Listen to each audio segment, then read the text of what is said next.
જય શ્રી કૃષ્ણ. રાધે રાધે. મારી યુટ્યુબ ચેનલમાં તમારું હાર્દિક સ્વાગત છે. મિત્રો, માં દુર્ગા બધા ઋષિઓને કહે છે, હે ભક્તો, જે કોઈ મારી આ કથા ધ્યાનથી સાંભળશે, હું તેના બધા દુઃખોને નષ્ટ કરીશ.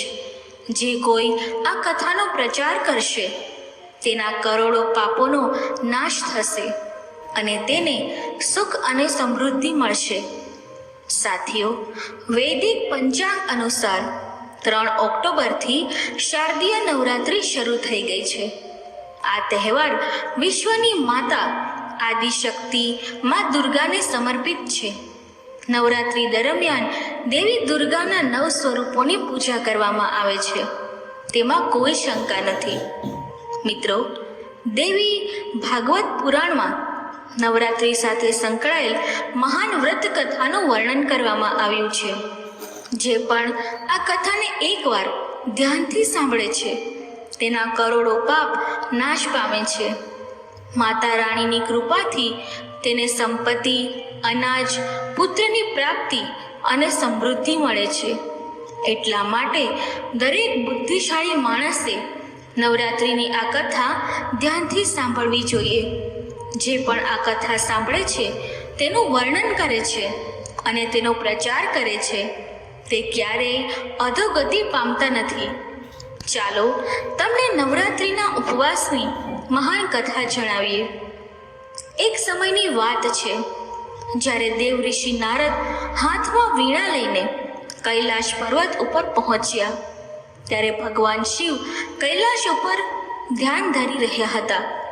મહાદેવ દેવ ઋષિને જોઈને ખૂબ જ ખુશ થાય છે અને તેને કહે છે, પધાર્ય દેવ ઋષિ, આજે તમે કયા હેતુથી કૈલાશ પર આવ્યા છો?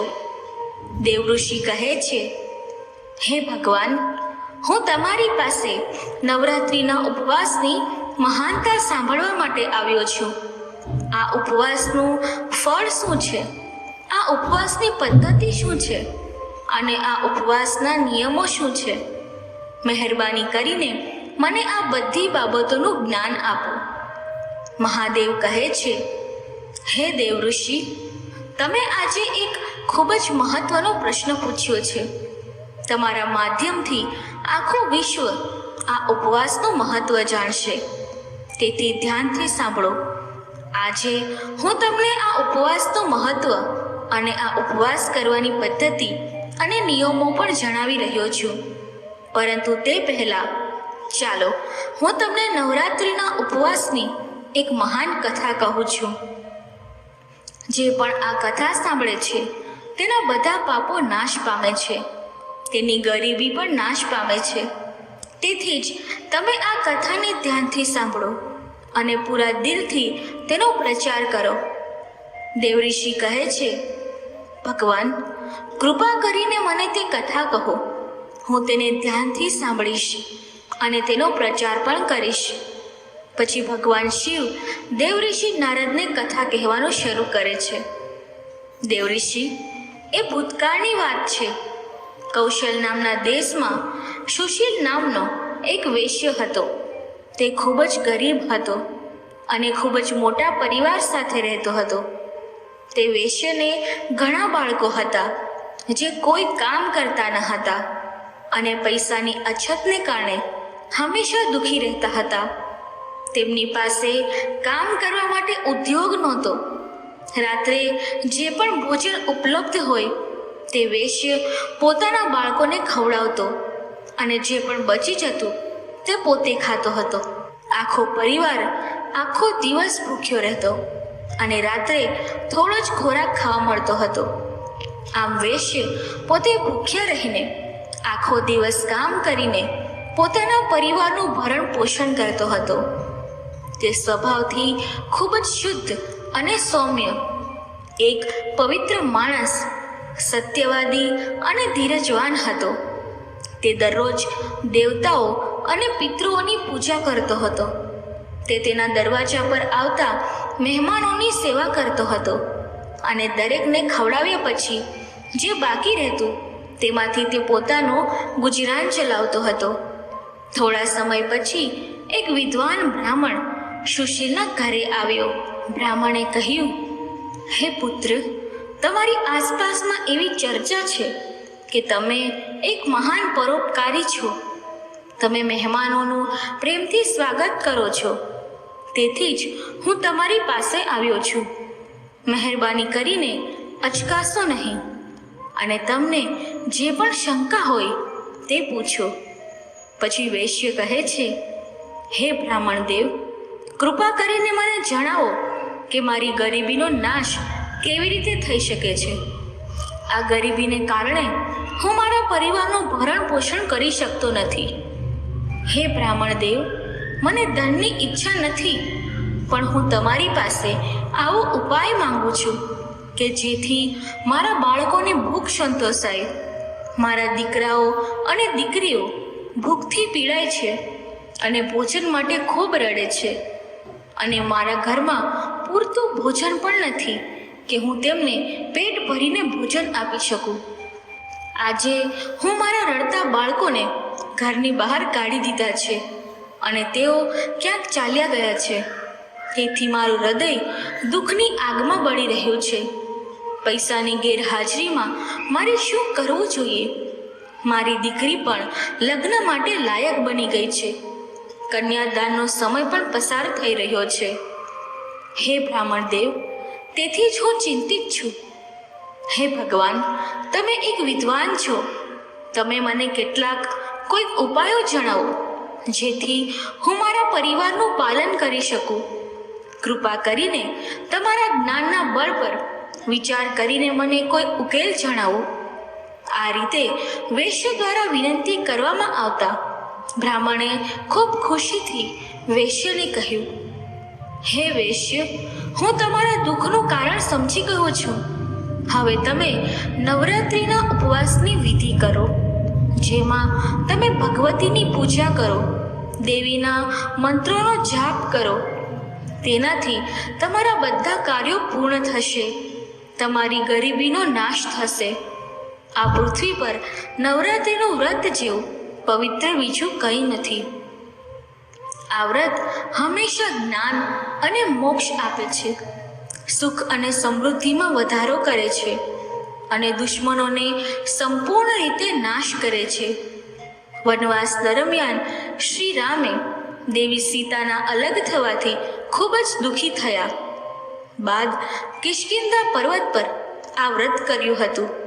આ વ્રતની અસરથી તેણે રાવણ અને તેના પુત્રોને સમુદ્ર પર પુલ બનાવીને મારી નાખ્યા હતા અને સીતા માતાને મેળવી હતી.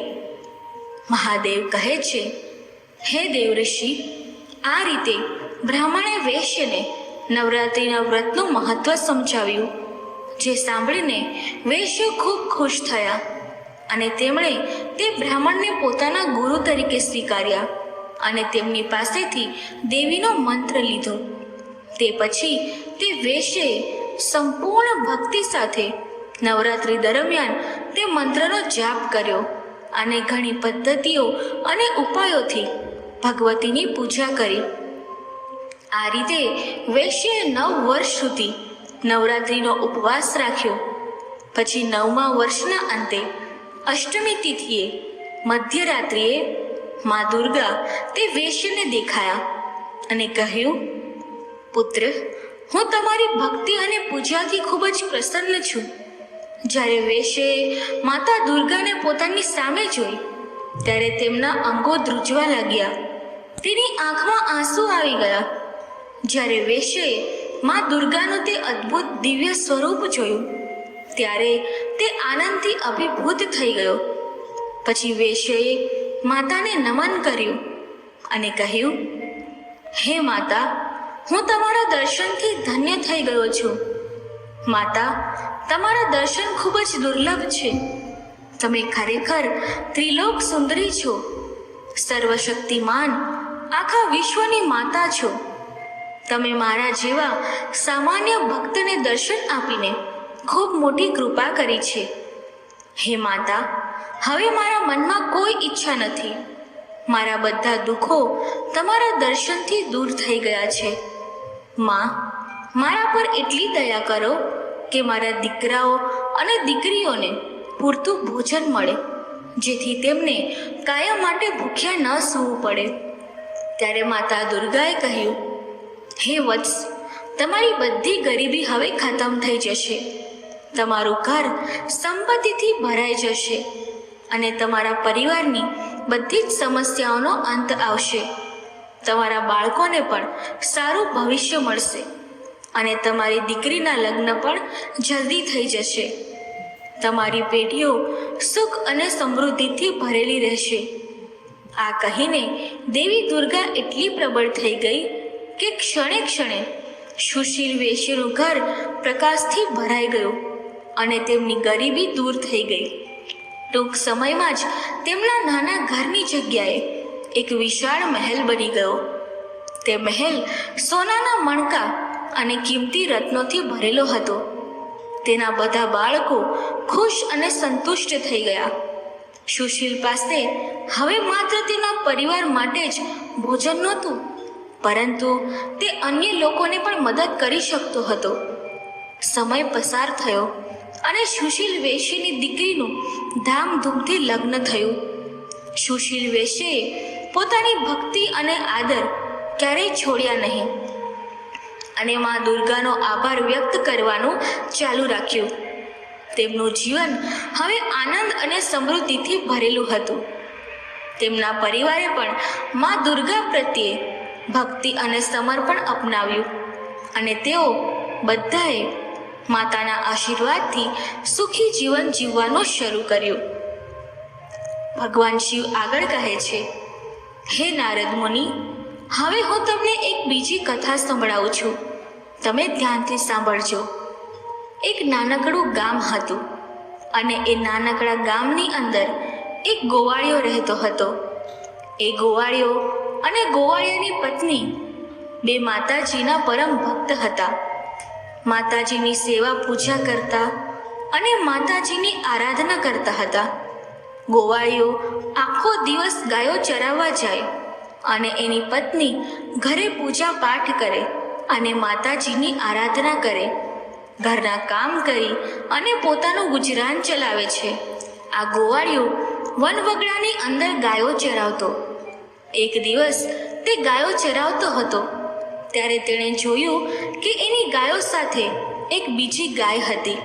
તે રૂપરૂપની અંબાર હોય એવી ગાય હતી. એ ગાયને જોઈને ગોવાળિયો વિચારવા લાગ્યો કે આ ગાય કોની હશે અને આ ગાય ક્યાંથી આવી હશે. એક દિવસ, 2 દિવસ, 4 દિવસ, આમ રોજ એ ગાય આવતી અને ગાયો સાથે ચારો ચરતી અને સાંજે પાછી જતી રહેતી. ગોવાળીએ એક દિવસ વિચાર કર્યો કે આ ગાય છે કોની અને ક્યાંથી આવે છે. એ જોવા માટે એ ગાયની પાછળ પાછળ જવા લાગ્યો. એ ગાય આગળ જાય અને એ ગોવાળિયો એની પાછળ જાય. ચાલતા ચાલતા એ ગાય એક ડુંગર ઉપર ચડી અને ડુંગર ઉપર જોયું તો એ ડુંગરની ઉપર એક મહેલ હતો. આ મહેલની અંદર આ ગાય વળી. પછી ગોવાળિયો જુએ છે કે ત્યાં તો એક ડોશીમાં સોનાના હિંડોળા ઉપર હિંચકા ખાતા હતા. એ વૃદ્ધ ડોશીમાને જોઈને ગોવાળિયો તેમના પગે લાગ્યો અને કહ્યું, પ્રણામ માતાજી. ત્યારે વૃદ્ધ ડોશીમા બોલ્યા, બોલ બેટા, તમે અહીં કેમ આવ્યા? ત્યારે ગોવાળિયો કહે છે કે તમારી ગાય અમારી ગાયો સાથે ચરવા આવતી હતી એટલે જાણવા આવ્યો કે આ ગાય કોની છે. ગોવાળિયાને મનમાં એમ થયું કે જો આ ડોશીમાં ગાયને ચરાવવાનું ચરામણ આપે તો અહીંથી ચરામણ પણ સારું મળશે, કારણ કે આ ડોશીમાને તો સોનાનો હિંડોળો છે, તો એ મને કેટલું બધું આપી દેશે. એને પણ લાલચ જાગી. એને પણ એમ થયું કે મને પણ મારી મજૂરી મળે અને ડોશી સારી એવી મજૂરી આપે છે, કારણ કે ડોશીમાના ઘરે તો ધનના અપાર ભંડાર છે. એટલે એણે કીધું કે માં, આ તમારી ગાયને રોજ હું ચરાવું છું. ત્યારે ડોશીમા બોલ્યા કે બેટા, મારી ગાયને રોજ ચરાવતો હોય તો એનું ધ્યાન રાખજે. ત્યારે ગોવાળિયો કહે છે કે માં, મને મારું ચરામણ આપજો. ત્યારે ડોશીમાએ કહ્યું, કંઈ વાંધો નહીં બેટા, 12 મહિના પૂરા થાય એટલે તું તારું ચરામણ લઈ જજે. ગોવાળિયાએ કીધું કે હા માં, કંઈ વાંધો નહીં. માં, હવે રોજ તમારી ગાયને હું લઈ જઈશ અને રોજ ચરાવીશ. આમ કહી અને ગોવાળિયો ત્યાંથી જતો રહ્યો. ગોવાળિયો મનમાં ને મનમાં વિચાર કરે છે કે હે માતાજી, આ ડોશીમાની હું રોજ ગાય ચરાવીશ, એના બદલામાં મને ઘણા પૈસા મળશે. એમ વિચારી રાજી રાજી થતો થતો ગોવાળિયો પોતાના ઘેર આવે છે. પછી તો ગોવાળિયો માં અંબાજીની પ્રાર્થના કરે છે કે હે માં, તમારો ખૂબ ખૂબ આભાર. આજે મને એક ડોશીમાએ તેમની ગાય ચરાવવાના બદલામાં ચરામણ આપવાનું કહ્યું છે. આમ ડોશીમાની ગાય ચરાવતા ચરાવતા 12 મહિના પૂરા થયા. ત્યારે ગોવાળિયો ડુંગરે ચડતા ચડતા ડોશીમાના ઘરે જાય છે. ત્યાં ડોશીમા જવને સાફ કરતા હતા. ત્યાં જઈને ગોવાળિયો ડોશીમાને પ્રણામ કરે છે અને કહે છે, માં, 12 મહિના વીતી ગયા છે, હું મારું ચરામણ લેવા આવ્યો છું. ત્યારે ડોશીમાએ કહ્યું કે હા બેટા, મને બરાબર યાદ છે, તું 12 મહિના પછી ચરામણ લેવા આવવાનો હતો. પછી માએ કહ્યું, બેટા, હું તને ચરામણ આપું છું. એમ કહીને હુંપડામાં જવ હતા એ જવ બધા આપી દીધા. ગોવાળિયાને ધ્રાસકો પડ્યો.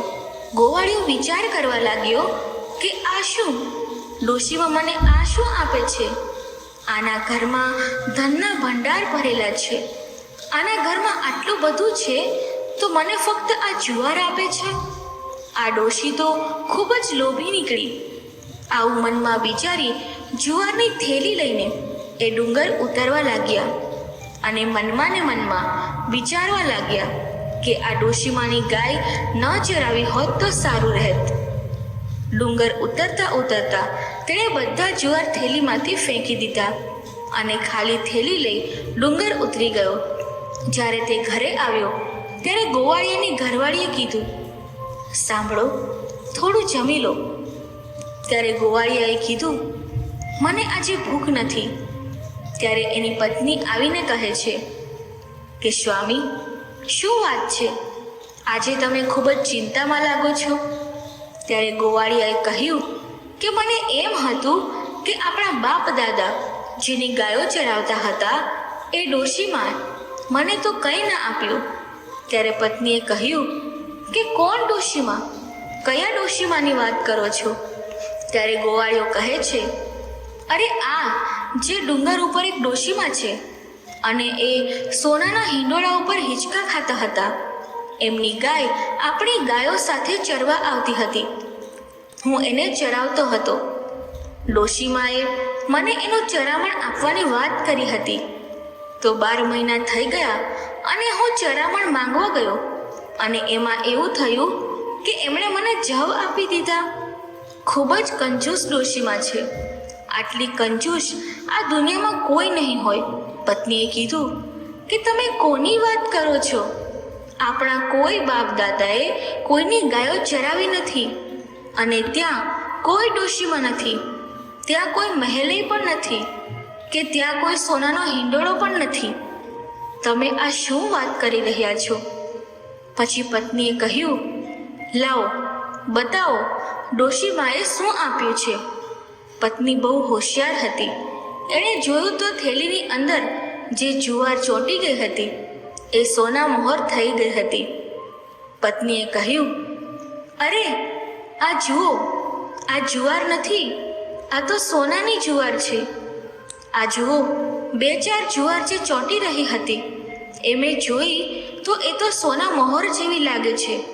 ત્યારે ગોવાળિયાએ જોયું તો ખરેખર એ જુવાર સોનાની બની ગઈ હતી.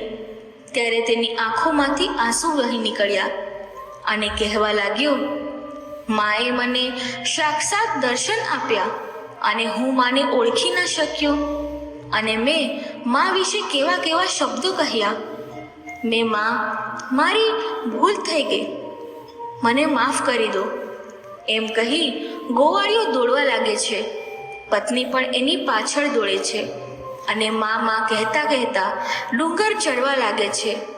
પણ ડુંગર ઉપર જઈને જુએ તો ત્યાં કોઈ મહેલ નથી, ત્યાં કોઈ હિંડોળો નથી કે ત્યાં કોઈ ડોશીમાં નથી.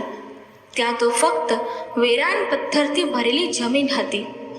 ગોવાળિયાએ માતાજીને પ્રાર્થના કરવા લાગ્યો, હે માં, મારી ભૂલ થઈ ગઈ, મને માફ કરો. હવે તમે દર્શન નહીં આપો તો હું અન્ન પાણીનો ત્યાગ કરી દઈશ. માતાજીને પણ એમ થયું કે મારો ભક્ત આજે મને ખરા હૃદયથી બોલાવી રહ્યો છે.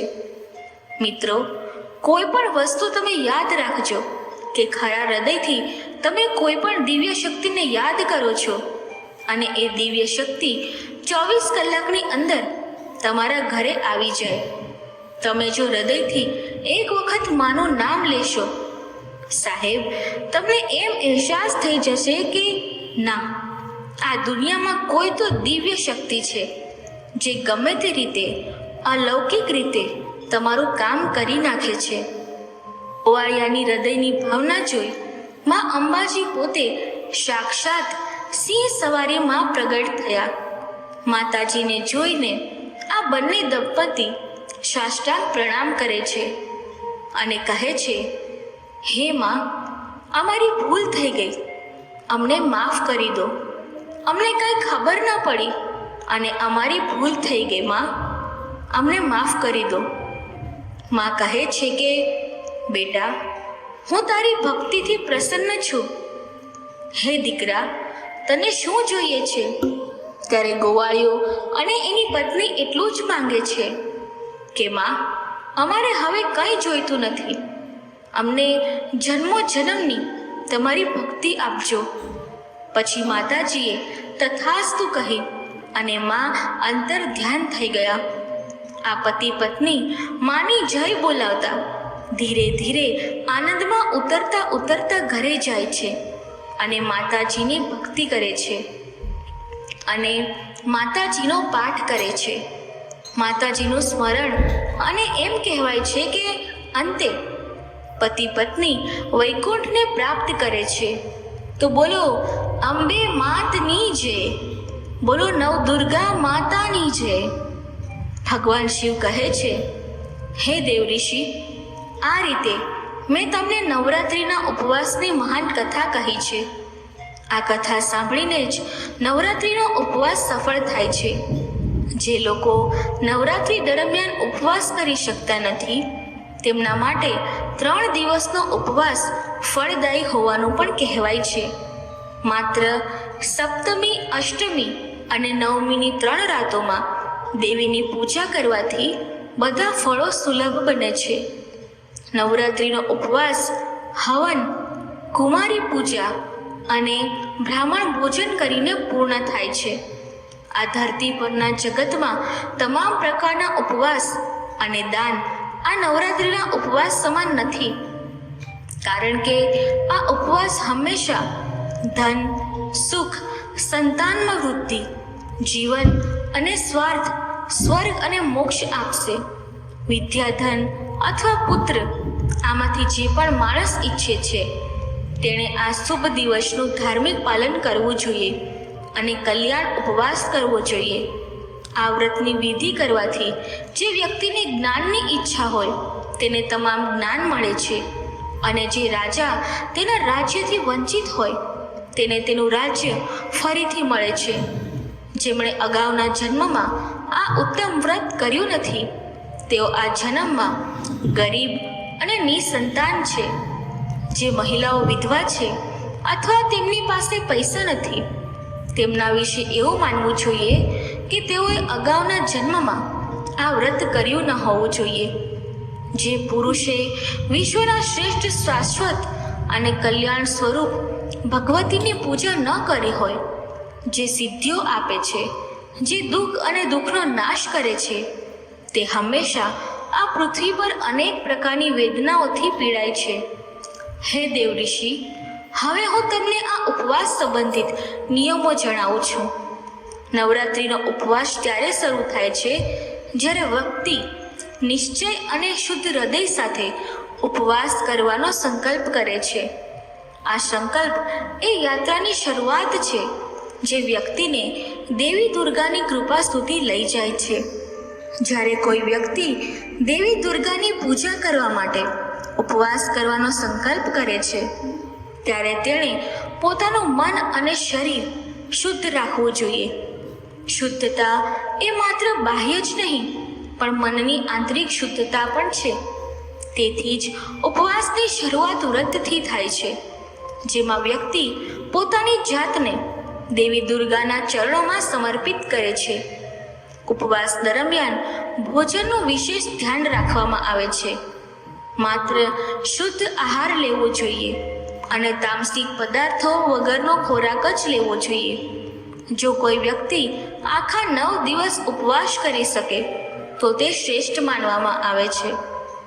પરંતુ જો શારીરિક કારણોસર તે શક્ય ન હોય તો તે ફળોનો ખોરાક અથવા એક વખત ભોજન લઈ શકે છે. ખોરાકમાં સાત્વિકતા હોવી જોઈએ, એટલે કે ડુંગળી, લસણ અને માંસ ખાવાનું ટાળવું જોઈએ. જ્યારે તમે દેવી દુર્ગાની પૂજા કરો છો ત્યારે સંયમ સાથે જીવન જીવવું એ સાચી પૂજા છે. માત્ર ધૂપ અને દીવા સાથે જ નહીં, પરંતુ તમારા હૃદયની ભક્તિ સાથે તેમને ફૂલો અર્પણ કરો.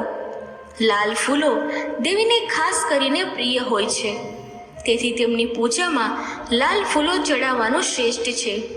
પરંતુ તેનાથી પણ વધુ મહત્વપૂર્ણ છે પૂજા સમયે દેવી દુર્ગાના 9 સ્વરૂપોમાંથી દરેકમાં તમારું મન સમર્પિત કરો. પૂજાની સાથે તેમની ભવ્યતા ગાવાનું, તેમની વાર્તાઓ સાંભળવી અને તેનું વર્ણન કરવું પણ ખૂબ જ શુભ માનવામાં આવે છે. ઉપવાસના આ દિવસોમાં ક્રોધ, લોભ, આસક્તિ અને નફરતથી દૂર રહેવું જોઈએ. આ આત્મસંયમ અને સાધના માટેનો સમય છે. તમારા મનમાં સત્ય, અહિંસા અને સંયમના નિયમોનું પાલન કરો.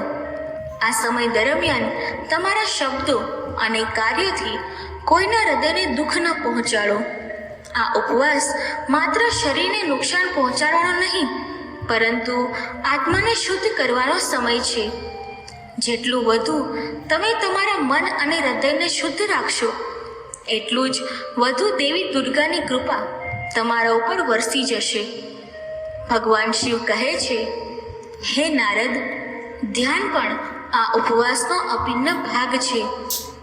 દેવીના મંત્રોનો જાપ કરો અને તેના સ્વરૂપનું ધ્યાન કરો. જ્યારે તમે ઓમ દુર્ગાય નમઃ મંત્રનો જાપ કરો છો ત્યારે તે શક્તિ અને હિંમત પેદા કરશે. ધ્યાનમાં બેસીને દેવીના દિવ્ય સ્વરૂપનું ચિંતન કરો. તેમના વૈભવને યાદ કરો, જે તમારી અંદરની નકારાત્મકતાને દૂર કરશે અને શાંતિનો અનુભવ કરશે.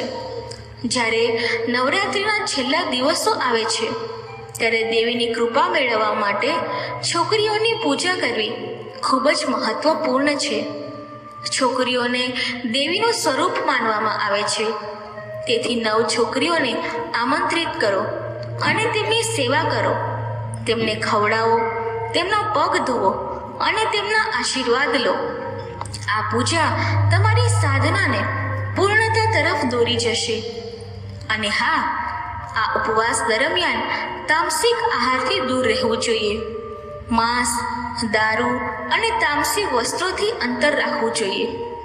ખૂબ જ સાત્વિક જીવન જીવવું જોઈએ, જેથી તેની સાધનામાં કોઈ અવરોધ ન આવે. આ 9 દિવસ માત્ર તપસ્યાના દિવસો નથી, તે આધ્યાત્મિક જાગૃતિના દિવસો છે. ભગવાન શિવે નારદને નવરાત્રિના ઉપવાસનું મહત્વ સમજાવ્યું અને કહ્યું કે આ ઉપવાસ માત્ર સાંસારિક ઈચ્છાઓની પરિપૂર્ણતા માટે જ નથી, પરંતુ આત્માના ઉત્થાન માટે છે.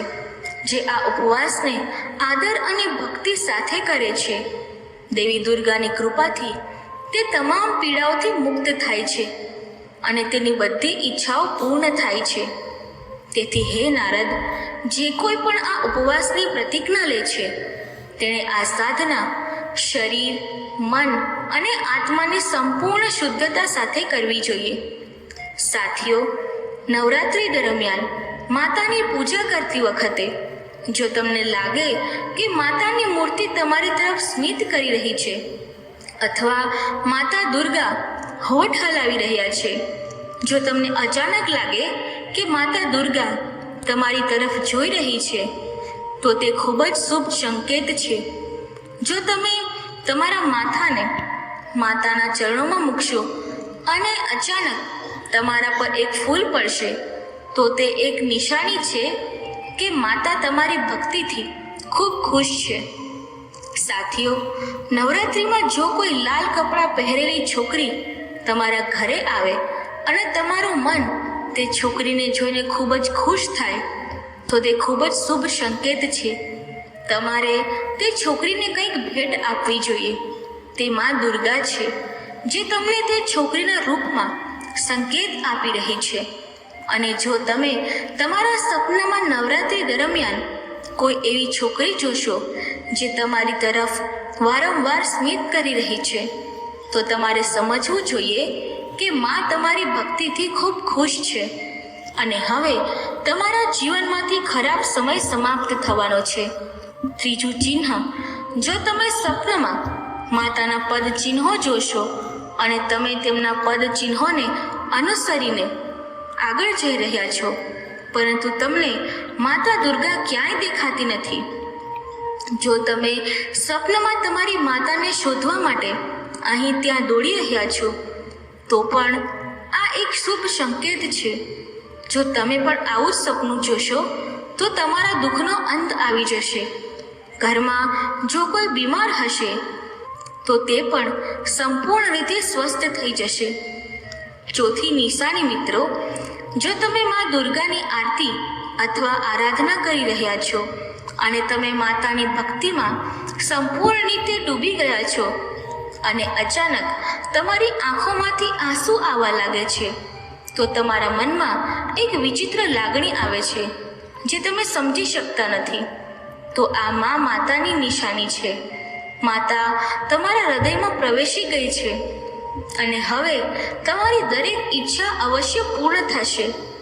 પાંચમી નિશાની, જો નવરાત્રિ દરમિયાન તમારી પાસે મા દુર્ગાની પ્રિય વસ્તુઓ વારંવાર તમારી પાસે આવે છે, જેમ કે માતાની શૃંગારની વસ્તુઓ, માતાના લાલ ફૂલો, માતાની લાલ ચુનરી વગેરે, તો તેને શુભ સંકેત માનવામાં આવે છે. તો દોસ્તો, આવી રીતે ભગવાન શિવે દેવઋષિ નારદને નવરાત્રિનું મહાત્મય કીધું. મિત્રો, આ કથા બોલતી વખતે જો મારાથી કોઈ ભૂલ થઈ હોય તો હું ક્ષમા માંગુ છું અને આશા રાખું છું કે આ કથા તમને પસંદ આવી હશે. જો આ કથા તમને પસંદ આવી હોય તો વિડીયોને લાઈક કરી ચેનલને સબસ્ક્રાઈબ જરૂરથી કરજો અને કમેન્ટ બોક્સમાં જય અંબેમાં જરૂરથી લખજો. ધન્યવાદ. જય શ્રી કૃષ્ણ. રાધે રાધે.